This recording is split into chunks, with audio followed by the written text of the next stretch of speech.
네, 외교부 제1차관을 지냈던 최종권 연세대 교수 모셨고요. 어서 오세요. 안녕하십니까. 김종대 전 정의당 의원 모셨습니다. 어서 오세요. 안녕하십니까. 자, 두 분께 이거부터 좀 여쭤보겠습니다. 윤석열 대통령은 물론이고 극우 세력이 중국 계속 공격하고 있습니다. 뭐 캡틴 아메리카 분장한 사람이 또 중국 대사관에 뛰어들어가려다가 경찰에 제지당하는 일까지 발생을 했는데 저희가 며칠 전에 문일현 중국 정법대 교수 연결해서 잠깐 짚기는 했었는데 두 분이 어떻게 진단하는지 궁금한데 한국에서 지금 벌어지고 있는 이 현상을 중국이 어떻게 받아들일지가 궁금한데요. 예, 저도 최근에 중국 쪽을 접촉을 했는데 이 중국은 요 몇 년 사이에 한국의 반중 여론이 고조되고 있다는 걸 굉장히 당혹스러워하고 있습니다. 특히 중국에 대해 나쁜 언론 보도가 굉장히 많아졌다는데 주목하고 있거든요. 예. 거기에다 이번에 계엄 사태 때 중국을 끌어들이려는 시도가 여러 차례 나타나면서 일단은 이후 한중 관계뿐만이 아니라 어떤 동아시아의 지정학에도 이게 굉장히 나쁜 영향을 줄 거라는 거. 네. 사실 저는 굉장히 우려하는 얘기를 너무 많이 들었어요. 중국 쪽에서. 예, 너무 많이 들었어요. 최 교수님은 어떻게 지금 진단하세요? 황당하죠. 아니, 그러니까 좀 따져봅시다. 뭐냐면 소위 극우 세력의 주요 중국 관련 음모론이 뭐가 있는지 좀 봐야 될 텐데 일단 대한민국 국내 정치에 깊숙이 개입했다는 거 아닙니까? 뭐 부정선거 개입 음모론이 있어요. 그래서 스파이도 나오고. 그래서 전자개표기 해킹, 유권자 데이터 조작 등의 가능성을 주장하는데 정말 중국이 전지전능한 존재인가 보죠. 이것도 이상하고요. 또 간첩활동, 국가기밀 유출해서 대규모 간첩단이 대한민국 서울 혹은 주요 국가 산업시설에 포진하고 있고 자기네들이 필요한 정보와 데이터를 빼간다는 건데 뭐 이것도 확인되지 않은 거고요. 대한민국이 점점 문화적으로나 경제적으로 중국에 종속되어 있기 때문에 소위 한중 관계 중요하다고 주장하는 소위 야당 인사나 야당들은 소위 중국의 뒤편에 있는 간첩단이다라고 이렇게 주장하는 거거든요. 그러니까 황당하죠. 근데 이러한 극단의 이 가짜 뉴스들이 결국은 무엇을 향하느냐면 자기네들의 국내 정치적 이익 때문이라 이건 정말 심각한 문제인 것 같아요. 그래서 우리나라 보수들이 민주주의를 정말 심각하게 생각하느냐에 대한 미국의 여러 가지 고려들이 있음과 동시에 중국이 아주 한국 보수들 정말 제정신이야라는 이런저런 고찰이 있을 것 같아요. 근데 하여간 중국은 그래도 절제 있게 대응을 하고 있잖아요. 네, 다음 정부를 또 봐야 일단 되니까. 조기 대선까지는 보겠다 이런 걸까요? 예, 그렇습니다. 지금 윤석열 정부에서도 중국이 한국에 대해서는 신중 모드를 내내 유지해 왔는데 그건 윤석열 정부에 대한 호불호 문제가 아니라 윤석열 정부 때 너무 한중국과의 관계가 파탄이 났을 때 그 다음 정부에서 회복이 어렵다. 이전까지도 염두에 두고 적절한 어떤 균형은 유지해 온 거거든요. 네. 사실 한국에서 잦은 정권 교체 사례 또 이런 어떤 조기 대선 탄핵 이런 어떤 정치적인 어떤 변수가 굉장히 유동적이라는 걸 이미 감안하고 한 정권만 보는 건 아닌 것 같아요. 굉장히 그렇죠. 중국이 보는 시간의 개념이 우리와는 다르게 깁니다. 호흡이. 그런 점들은 항상 이 사람들은 길게 보는구나 하는 느낌도 주고 있죠. 그래요. 예, 정부 반응은 뭐 신중을 기하고 있죠. 뭐 주한 중국 대사관이나 그렇죠. 북경에 있는 중국 외교부의 반응은 사실상 따지고 보면 한국 국민들 그러지 마세요. 우리 안 그래요. 우리는 한중 관계 중요하게 생각하고 있어요라는 식의 진정된 메시지를 보고 있는데 중국 언론의 반응은 좀 볼 필요가 있어요. 환구시보, 글로벌 타임스, 뭐 영문판, 중국어판 이런 거 보면 논리적으로 근거가 없다라는 주장을 하는데 결국은 한국 사람들 제정신이 아니다라고 이렇게 얘기하고 있는 거거든요. 그러니까요. 뭐 특히 뭐 중국산 태양광 시설들이 한국 전역에 산림을 파괴한다라는 비난을 이 극우 세력들이 하는 모양인데 이것도 뭐 제정신이 아니다. 논리가 없다라고 얘기하는 심지어 거고요. 중국인들이 들어와서 지금 탄핵 찬성 시위에 가담하고 있다. 그걸 우리 국회의원들도 하고 있으니까요. 네. 참 이상한 거죠. 그렇죠. 근데요, 한 가지 좀 팩트 체크 중에 하나가 필요한 게 이게 대한민국 국민의 전반적인 정서를 반영하고 있지는 당연히 않죠. 이를테면 대한민국 국민들에 대한 비자 면제, 방문 비자 면제를 중국이 시행함으로 해서 네, 그래. 작년 12월에 불과 2달 전인데 우리가 한 115만 명의 한국 국민들이 중국을 방문했어요. 오, 많이 갔네요. 근데 지난달 1월에는 125만 명 갔어요. 그래요? 네, 그러니까 이 통계 하나만 보더라도 소위 한중 관계의 저변에는 네. 뭐 이런저런 건강한 기존에 해왔던 교류와 상호 방문이 있는 거죠. 그러니까 길거리에 극우가 뭐라고 떠드는 거에 대해서 중국 정부가 대응하는 것도 모양새가 이상할 수는 있는데 네. 대통령이 그다음에 집권 여당의 국회의원이 하는 거에 대해서는 중국 정부가 대응할 수 있는데 안 하고 있는 거잖아요. 그러니까. 그런데 말이죠. 여기서 지금 놓쳐서 안 되는 논점은 뭐냐면은 가장 이런 어떤 그 협중 여론의 고조로 인해서 피해받는 계층이 누구냐. 저는 중국에 있는 우리 교포들이라고 네, 봅니다. 네, 네, 네. 맞아요. 자, 우리가 전성기 때 상해 한국 교민이 10만 명이었습니다. 지금 10,000명이 안 됩니다. 아, 그렇게 줄었어요? 예. 그러니까 그 이분들이 바로 한중 관계 악화의 직접적 피해자인데 지금 교민이 난민이 돼 가고 있어요. 네. 생활의 그 뿌리 터전에 뿌리가 뽑혀서 동남아 등지로 쫓겨나는 겁니다. 그리고 중국 내 한국인의 지위가 계속 추락하고 있습니다. 어허. 그리고 조선족도 그렇습니다. 그러니까 이분들은 거의 절규하듯이 얘기하는 거거든요. 이렇게 가면 안 된다는. 근데 지금 미국 다음으로 거의 미국 수준으로 교민이 많은 데가 중국입니다. 그렇죠. 30년간 다져온 어떤 생활의 공간인데 네. 우리가 이런 국민들 우리 동포들의 생존과 안위에 대해 가지고 지금 이렇게 무심할 수 있는가에 대해서 저는 분노를 금할 수가 없고요. 네. 또 200만이 넘는 교포와 조선족들을 보는 것도 그러면은 이후에 이것이 우리 국가 이익에 있어 엄청난 손실입니다.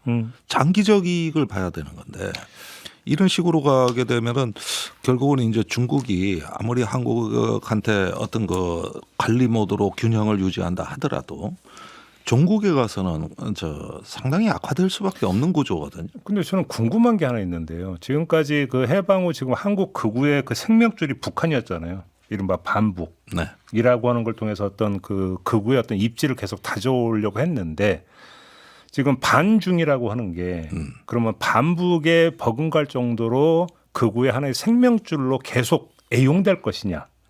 아니면 지금 이것이 일시적으로 나타나는 현상이 이것도 사실 좀 진단이 필요한 것 같은데 두 분은 견해가 어떠십니까? 근데 지금 이제 북한을 넘어서 반중 이렇게 가는 어떤 프레임에는 어떤 미중 간의 패권 경쟁이라는 지정학적인 요인 네. 이런 부분에 다분히 편승하는 어떤 흐름이라고 보여집니다. 사실은 이제 중국을 어떤 구조적 위협을 넘어가지고 러시아 배후를 지원하는 어떤 서방 세계의 주적이 돼가고 있거든요. 네. 여기서 나타나는 그 상징이라는 게 있는 거고 또 어떤 그 이데올로기라는 게 새롭게 형성이 되는데 저는 이게 이제 우리나라 신우파의 기본 이념이 돼가고 있다. 그러니까요. 예, 이런 점에서 북한으로는 성이 차지 않으니까 중국이라는 존재감 정도를 키워서 이렇게 어떤 적대감을 저는 파이를 키운다고 보는 거죠. 뭐 틀리다 맞다를 떠나서 저는 그 지금 극우 세력이라고 일컬는 그리고 그들의 협중 의식이 조작됐다고 봐요.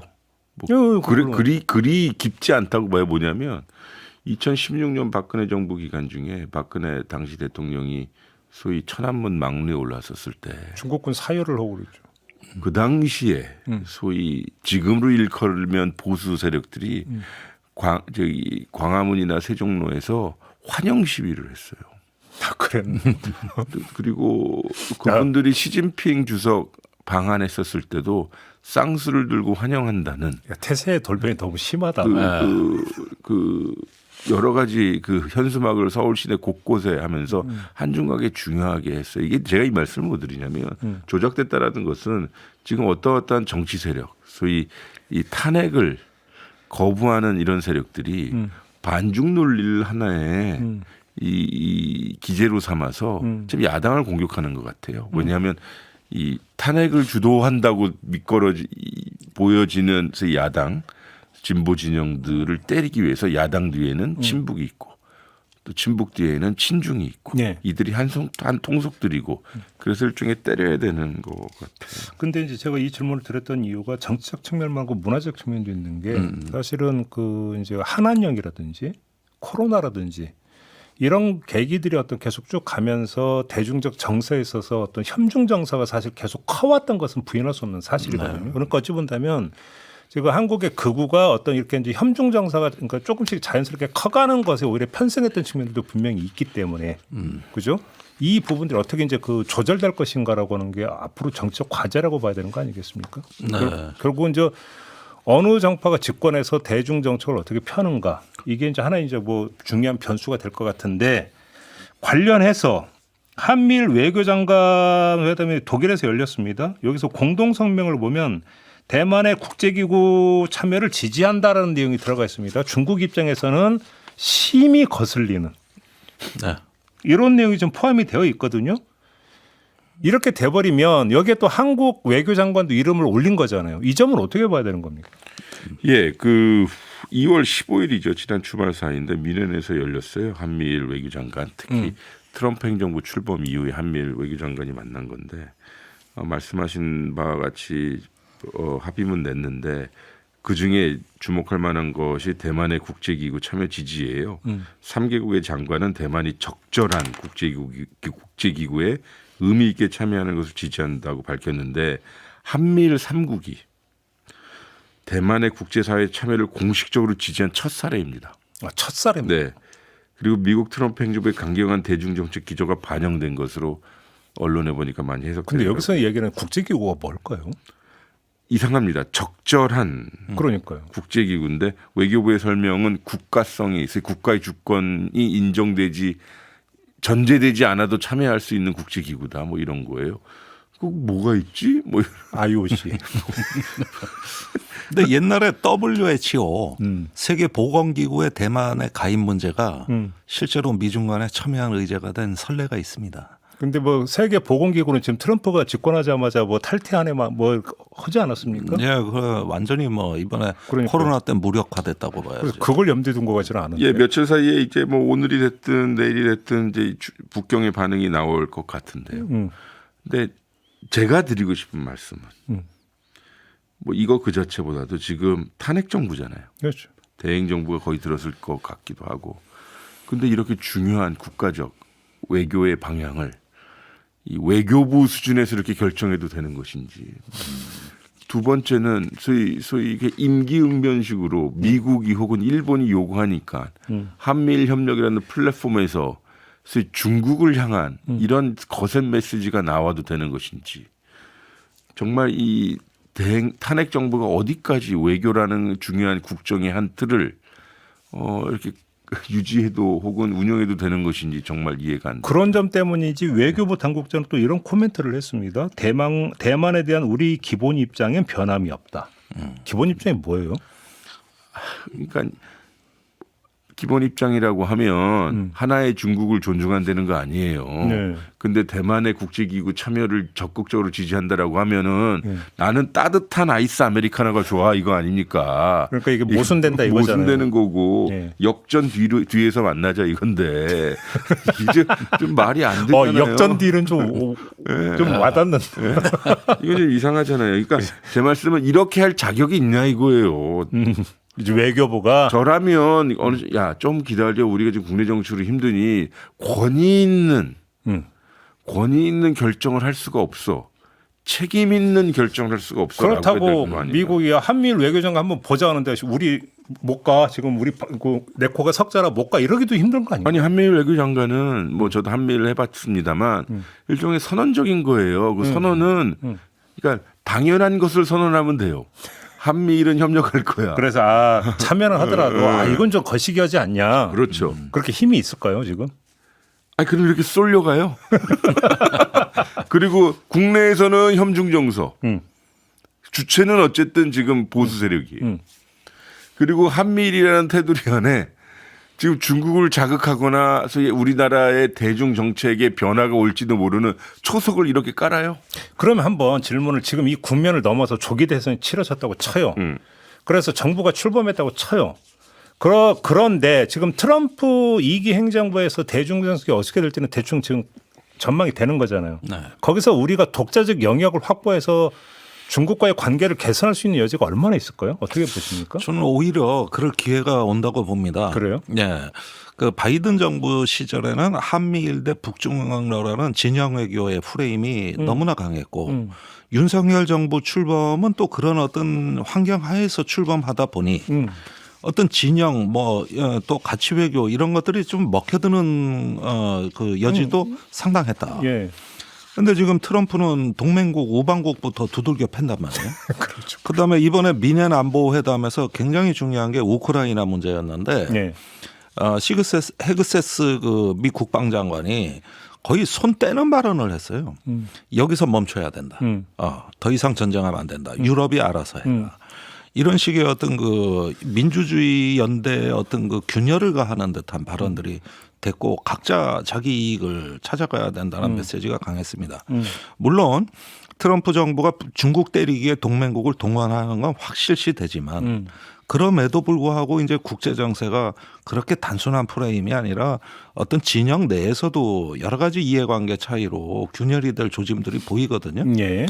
그렇다면은 우리도 이제 그 이렇게 어떤 미국의 동맹으로서 행보를 같이 한다는 측면과 우리 살 길 찾아야 된다는 어떤 자각은 동시에 나오는 거거든요. 예. 이런 데서 뭔가 예. 조금 과거같이 이렇게 휩쓸려가는 어떤 그 모양이 아니고 좀 다른 어떤 여지의 사고를 하는 것도 또 시대 상황이 때마침 왔다.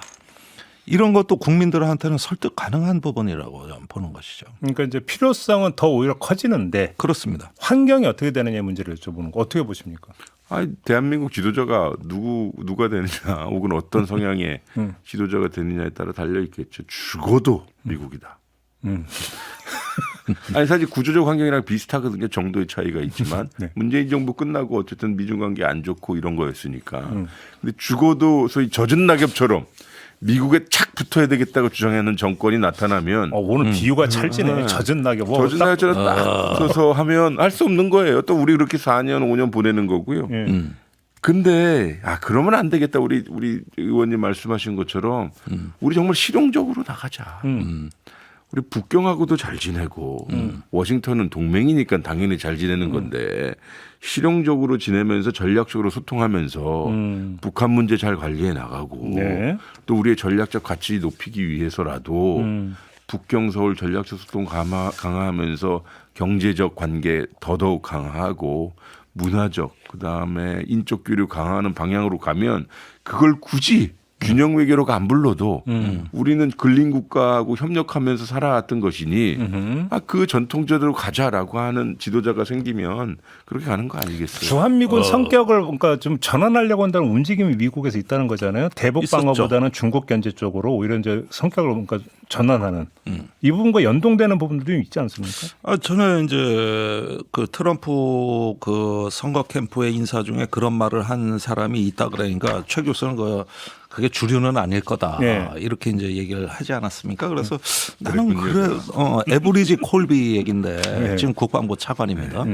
대표적으로 이제 주한미군은 대북방위용이 아니라 대중국용이기 때문에 이제는 저 한반도방인 한국이 알아서 해라. 그러다 보면 핵무장도 한국이 할 수 있는 거 아니냐 이런 발언을 한 적이 있는 거죠. 그리고 이런 어떤 발언의 이면에는 어떤 시기든 간에 중국이 미국에 맞서는 도전자로 부상하는 것만큼은 맞겠다. 그걸 위해서라면은 뭐 주한미군 성격 조정이라든가 또 이쪽 지역 전략도 얼마든지 조정할 수 있는 거 아니냐 이런 입장이에요. 그렇다면은 이제 우리도 좀 한 가지 생각해 봐야 될 거는 이 트럼프는 일단 주한미군 주둔을 심정적으로 아주 철학적으로 반대했던 사람이고 또 방위비 분담금을 올려서 그거에 대한 심정적 보상이라도 받아내겠다는 예. 이런 어떤 공격적인 어떤 태세를 갖고 있기 때문에 앞으로 어떤 동맹에 관한 성격 또 동맹의 미래에 대한 한미 간의 논의는 불가피하다. 알겠습니다. 저는 그런 면에서 동맹 정책도 새로운 어떤 문턱을 넘어서고 있는 거 아니냐 이런 느낌은 갖고 있어요. 알겠습니다. 중요한 시점이긴 해요. 네. 좀 전반적으로 좀 검토를 하고 좀 다시 정립을 해야 되는 중요한 시점인 것 같다. 이렇게 정리를 좀 해야 될 것 같고 요 얘기 좀 따로 여쭤봐야 될 것 같은데 노상원 수첩 수거 대상이 500명이었다. 제가 볼 땐 2명도 아마 포함이 될 것 같은데 우리 두 분도 그죠? 네. 뭐 이름은 아직 안 나왔지만 네. 예, 뭐 A급, B급, C급 분류했는데 C급에는 들어가지 않을까. 아, 이래봐도 저는 지난 정부 차관 출신이라 B급은 될 거. 그렇죠. 나와요. 지난 정부의 청와대 행정관 이상은 다 해당됩니다. 아이고 참 좋겠습니다. 수거 대상이 돼서. 등골이 오싹하죠. 그러니까 특별히 주목한 오싹하죠. 부분이 있습니까? 근데 이걸 지금 나오는 기사부터 제가 주말부터 몇 번을 다시 한번 이걸 좀 정독을 해보고 읽어보면 이 계엄에 있어가지고 처음에 저는 노상원이 작전 참모 정도의 역할을 하는 사람인 줄 알았어요. 그러니까 김용현이 전체적인 작전의 코맨더 사령관 역할을 하고 그 밑에 설계하는 어떤 그 작전 그렇죠. 참모 정도가 맞아요. 노상원 맞아요. 아니냐. 예. 근데 보면 볼수록 그 이상이라는 생각을 지울 수가 없습니다. 거의 노상원 설계대로 거의 다 같다. 예를 들면은 그 박안수 육군 참모총장이 계엄사령관이 될 걸 아예 기정사실화하고 예. 박 씨가 이렇게 얘기하면서 씨가. 예, 과천에 합동참모본부 수사단이 나 계엄사를 구성하는 거를 일찍부터 다 구상을 해놨구나. 그 다음에 지휘 체계 역시도 어떤 그 육군본부에서 전투 부대를 지원하고 또 어떤 그 편의를 제공하는 이 부분까지도 꼼꼼하게 검토가 다 됐구나.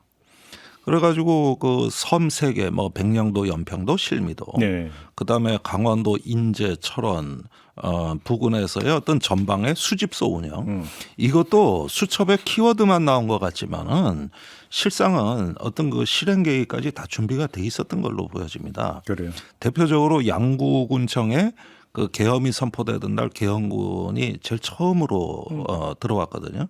이것도 여기서 그 얘기되는 혈리라고 하는 강원도 화천 일대 그 지명을 정확하게 지목하고 있고 거기 관할인 양구군청에 계엄군이 진입했다는 것도 이것도 다 잠깐만. 이어지는 대목이다. 그럼 양구군청에 군인이 출동한 거와 노상원 수첩에 있는 수집소 운영이 연관되어 있다? 그렇게 연결고리가 굉장히 개연성이 높아져. 그게 혈리라고 하는 지명이다? 네, 그렇습니다. 어. 그리고 또 한 군데가 나와요. 그런데 다 전방이에요. 그런데 이런 부분들의 개연성을 이제는 정말 인정해야 될 것 같다는 생각이 들고요. 그래요? 예, 그 외에도 이 합수부 구성이라든가 수사당 구성에 있어서도 그 체포, 그다음에 신문, 예. 또 더 나가 조작까지 할 수 있는 이런 준비 태세는 이 계엄 거의 한 달 전부터 준비가 된 거란 말이에요. 네. 노상원 주도로. 그리고 또 한 가지 이제 그 간과할 수 없는 것이 11월 말에 정보사 요원 2명이 몽골에서 체포된 사건. 네, 북한 대사관 예. 뭐 흘려다가. 정말로 그것도 국수본 같은 데서도 수사기관에서도 무게 있게 보는 사건입니다, 실제로. 그러면은 이렇게 널려 있는 곳곳의 발자국들, 이 어떤 흔적들이 여기서 노상원 존재감이 다 저는 느껴진다는 거예요. 노상원의 존재감을 봤을 때 단순한 작전 참모가 아니라 실제로 이 사람이 계엄의 컨트롤 타워 역할을 했던 거 아닌가. 이런 느낌까지 어제 드는 거예요. 보도 나온 건 노상원이 실제로 그러니까 그 특수 공작원들 차출을 요구를 했고 네. 그 몇 명이 어떤가 그 명단까지 작성이 됐다라는 보도가 있었잖아요. 네. 근데 그 계엄 직후에 제기됐던 이른바 HID 투입 계획이라고 하는 게 연결이 되는 부분 아닙니까? 네. 그리고 그것이 그러면 HID를 투입해서 도대체 뭘 하려고 했는가가 지금 밝혀지지 않았던 건데 노상원 수첩하고 또 연결이 될 수 있는 부분이잖아요. 그런데 이건 참 입에 올리기도 저는 두려울 아주 살떨리는 부분들이 실제로 그러니까요. 어떤 이게 시나리오인지 망상인지 모르겠는데 실제로 그 수첩에 나와 있는. 그 실행까지 갔다는 얘기잖아요. 예, 그러니까 내용인즉슨 HID를 투입해 가지고 이제 그 수거한다 그러잖아요. 그런데 이제 수거한 다음에 실제 제거를 어떻게 할 거냐의 고민에 빠진 것 같아요. 그러니까요. 그런데 아군이 하게 되면 분명히 수사상으로 밝혀진다는 거죠. 그러면은 이걸 흔적을 안 남기게 하고 완전 범죄가 되려면은 중국의 용역 깡패나 북한을 동원해서 하자는 아이디어입니다. 그렇게 해가지고 우리가 수집까지는 했는데 제거는 수거는 어떤 그 전방이나 섬에서 적성 세력이 했다. 그러니까 지금 여기서부터는 이제 저는 사실 망상의 수준이라고 보지만 이 망상을 구체화하기 위해서 어디까지 모의가 됐고 네. 또 탐색이 됐는지 이런 부분들입니다. 그리고 이런 어떤 그 망상에 가까운 극단적 시나리오를 실행하려면 계엄이 최소 2, 3주는 지속돼야 됩니다. 그렇죠. 이게 금방 되는 일이 아니거든요. 그렇죠. 그 대목도 나온다는 거예요. 계엄이 2, 3주 정도 지속될 걸 보고 국회 봉쇄를 그 기간만큼 이제 봉쇄를 하기 위해서. 그런데 무슨 계몽령이 맑아지도 않은 거기 소리가. 그걸 하기 위해서 도시락은 어디서 먹고 차량은 어떻게 하고 복장은 어떻게 하고 의사는 어디 배치하는지. 꼼꼼해요, 그렇죠. 이 정도까지 가려면은 심지어 사전 답사를 다 했거나 네. 아니면은 그 어떤 지형 지물에 대한 숙지는 다 했다는 얘기예요. 저는 그것이 망상이 되었든 실제적 시나리오가 되었든 여기에 중요한 하나의 단면이 나오는 것 같아요. 이 사람들이 계엄을 추진했던 우리나라에서의 보수 이런 사람들이 북한을 어떻게 바라보고 있고 어떤 대적권을 가지고 있는지 예전에 전통적으로 옛날 사람들이 총풍을 유도하고 북풍을 유도했던 그 일종의 연속 손상이 있는 것 같아요. 그렇죠. 그러니까 즉 북한을 이 정부 2년 3년 동안 주장했듯이 정말 위협으로 보았는지 적으로 보았는지 사실 어떻게 보면 자기네들이 국내 정치적 목적으로 활용하기 위한 하나의 대상으로 보았는지 그러니까 남침을 유도하거나 오늘 이런저런 계기에 북한을 연루시키기 위한 흔적들이 그 수첩을 통해서 나타나잖아요. 그러면 정말 그 사람들은 북한 위협으로나 적으로 안 보고 자기 편의에 따라서 이용했던 사람들이에요. 그런데 여기서 두 가지만 첨가를 하겠어요. 이 노상원 수첩의 방대한 내용과 구상은 하루아침에 된 게 아닌데 이걸 통해서 우리가 조금 유념해야 될 두 가지 사항이 있는데 노상원이 김용현한테 의존한 게 아니라 김용현이 노상원한테 의존한 겁니다. 네. 이제는 이거는 좀 분명해야 될 것 같아요. 작년 9월부터 12월까지 김용현 국방장관 공관에서 노상원이 22차례 맞아요. 김용현과 만났는데 헌법재판소에서 김용현은 그중에 계엄 얘기한 건 서너 차례밖에 안 된다. 대부분 다른 얘기였다. 이렇게 얘기하거든요. 그런데 이 수첩 내용이 대부분 김용현과의 면담을 통해서 이렇게 만들어진 거라면 사실 22번도 부족합니다. 얼마든지 이런 내용들을 토의하는데 그렇게 만났을 법하다. 이게 이제 새롭게 의미 부여가 돼야 되는 거고 두 번째는 국회에서 계엄 해제가 됐어요. 그러니까 윤석열 대통령이 김용현한테 막 다그칩니다. 1000명은 넣었어야지. 맞아요. 왜 500명밖에 안 넣어? 이제 어떻게 할 거야?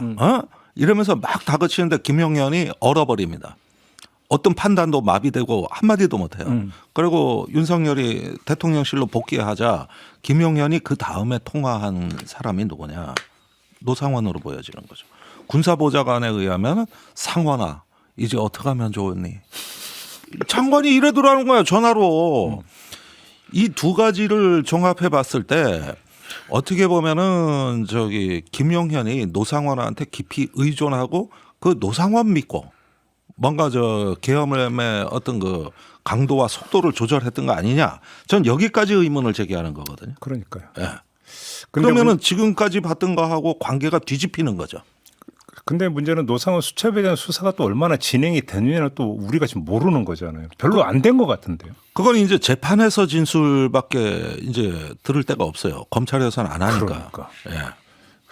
아니 저렇게 어마어마한 내용에 담겨 있는데 별로 수사에서 뭐가 밝혀졌다는 얘기가 없으니까. 없죠. 그러니까 그럼 여기서 계획 단계에서 머문 거와 실제로 실행까지 갔던 거라도 가르마는 탔었어야 되는 거잖아요. 최소한. 그러니까 자 첫째 노상원 수첩에서 실행된 게 있습니다. 그러니까. 뭐 체포조 운영이라든가 국회 봉쇄라든가 수사당 구성은 이 수첩 내용 그대로 간 거예요. 계엄사령관 임명도 마찬가지예요. 자 이건 분명한 영역이고 두 번째는 애매한 영역이 있다는 거예요. 이제 회색지대라고 볼 수 있는 거죠. 그건 이제 수집소 운영이라든가, 그렇죠. 예, 또 어떤 그 북한 접촉이라든가 이런 것들은 그런 것 같기도 하고 아닌 것 같기도 해요. 그러니까 예를 들어서 그러면 양구군청에 그 군인이 들이닥쳤는데 그 배경이 뭔지에 대한 수사가 됐냐고요. 안 됐어요. 그러니까 이런 그러니까. 거는 21사단까지 다 수사를 해야 되는 겁니다. 그러니까. 예, 그때 그 부대에서 무슨 일이 벌어졌는가 지휘 계통이 수사가 돼야 되는 거죠. 자, 이런 부분들. 그다음에 세 번째는 이건 좀 아직까지는 상상이나 망상에 해당되는 부분들 이런 부분들도 보입니다. 뭐 삼성개헌이라든가 비상입법. 비상입법. 그러니까 이런 걸 넘어가지고 아마 비상대권을 넘어 통일대권을 꿈꿨던 것 같아. 그러니까 이런 부분은 아직은 상상이에요. 이렇게 세 가지로 나눠보고 네. 이 수첩은 계엄이 얼마나 오래 지속되느냐에 따라서 현실감이 달라지는 거예요. 그렇죠. 그러니까 회색지대에 있던 것이 현실 영역으로 들어오는 거고 그렇죠. 망상에 해당되는 부분들이 이제 검토가 되는 거죠. 그렇게 해가지고 제가 보기에는 노상원은 김용현과 더불어 윤석열이 계엄 이후에 새로운 지도자로 통치를 하는 데 있어 거의 어떤 실세 그룹들로 부상을 하려고 했던 거 아닌가. 그렇게 봐야죠. 이런 어떤 그 목표까지 내심이 있었던 것 같다는 거예요. 알겠습니다. 이 정도로 마무리하고 이걸 여쭤볼까 말까 했는데 짧게만. 네. 김경수 전 경남지사가 문재인 정부에서 몇몇 어떤 다른 당 인사들에게 입각을 제의한 적이 있다. 라고 했는데 예를 들어서 심상전 전 의원이나 이런 분들은 부인을 했어요. 조금 전에 윤건영 의원에 또 그 제가 질문을 했더니 개별적으로 제안한 건 맞다고 했어요. 근데 우리 김종대 전 의원님이 제가 아는 바로는 꽤 잘 알고 계신 걸로 저는 알고 있는데 항상 의논했죠. 심의원하고 뭐 정의당에 저만치 많은 사람이 없죠. 얘기하지 맙시다. 얘기 좀 할까요? 아니 나도 저도 제 기억이 있으니까요. 그러니까요. 그러니까. 아니 얘기를 하실래요, 말래요? 아니 그런데 제가 심상정 의원한테 대한 장관설은 인수위 기간에는 분명히 있었어요. 있었다. 그러나 윤건영 의원이나 김경수 전 지사가 모르고 있는 건 뭐냐면은 청와대에서 메신저가 왔습니다. 아니 나 구체적으로 누군지 얘기할게. 정무수석이 와서 정무수석. 정무수석이 와가지고 잠깐 그때 정무수석이면 누구예요? 전병헌 수석이죠. 와가지고 공식적으로 통보를 했어요. 협치나 연정은 안 되고 어쩔 수 없이 단독 정부로 가기로 했다. 그래서 심의원은 장관 안 간다는 걸 제일 먼저 그 통보를 받고 알았는데 민주당 의원들은 그때도 뭐 심상정 노동부 장관 된다 뭐 이런 얘기하면서 엉뚱한 소리를 하고 있는 거예요. 잠깐만요. 그럼 전병헌 수석이 와서 찾아와서 단독 정부로 가기로 했다라는 것은 그러니까 당신 혹시 장관 개별적으로 올 생각이 있어요라는 얘기가 뒤에 붙었던 겁니까? 아니 안 붙었던 단독 겁니까? 정부라는 거는 다른 정당이나 어떤 다른 대선 후보하고 연합은 힘들다. 그러니까 연정은 아니지만 네. 단독 입각을 여쭤보는 거잖아. 그래서 단독 그런 입각. 얘기도 아예 없었다고? 아니 없었어요. 없었다고? 없었다. 맹세코 없었어요. 아까 윤건영 의원 있었다고 하던데. 아니 그러니까 여기저기서 나오는 얘기들이 있었던 거 하고 예. 청와대 입장을 결정해서 와가지고 이 다 뭐 협치 연정 이런 게 되는 줄 알고 있었는데 이게 오해 소지가 있으니까 네. 정리를 해버렸다니까. 그래가지고 우리는 일찌감치 그건 아니라는 걸 알고 있었어요. 그래요? 그러니까 그 전에 있었던 얘기를 어디서 갖고 이전 버전 얘기다? 예, 그렇죠. 사실은 뭐 의도하지는 않았겠지만은 사실은 거짓말입니다. 글쎄요. 정확하게 말씀드리면 시기가 언제 시기냐가 중요하죠. 뭐 2017년 5월이냐, 6월이냐, 7월이냐, 그러니까. 가을이냐. 가을이냐면서 왜 이쪽으로? 그거 다르잖아요. 이거 아니 무슨 그러니까 아는데. 그 유명한 철학자 있잖아요. 이렇게 장자코 루소가 접촉을 해가지고 너의 기억 나의 건 기억 뭐냐면은 기억 그 자체 서로 다른 거 아니에요? 그것과 정권 초기에 이게 협치로 가느냐 아니면 단독 정부로 가느냐 이건 차원이 다른 얘기입니다. 서로 생각하는 시제가 기억하는 시제가 다른 것 같아요. 여기서 얘기 멈출 거예요? 아니면 더 할 거예요? 멈추시죠. 물어보면 하고 안 하면 부질없는 그렇죠. 이야기입니다 이제 와. 의원님 본인은 자꾸 피하시려고. 의원님 본인은 저는 제안 받았어요. 그럼 받았잖아. 그러니까. 아니 그런데 그 얘기는 전제가 이거예요. 그 뒤에도 얘기를 들었지만 예. 정의당 탈당하고 오라는 거예요. 그러니까 이거는 조건이 무슨 얘기냐면 나는 그렇게 얘기한 적 없는데. 그 얘기예요.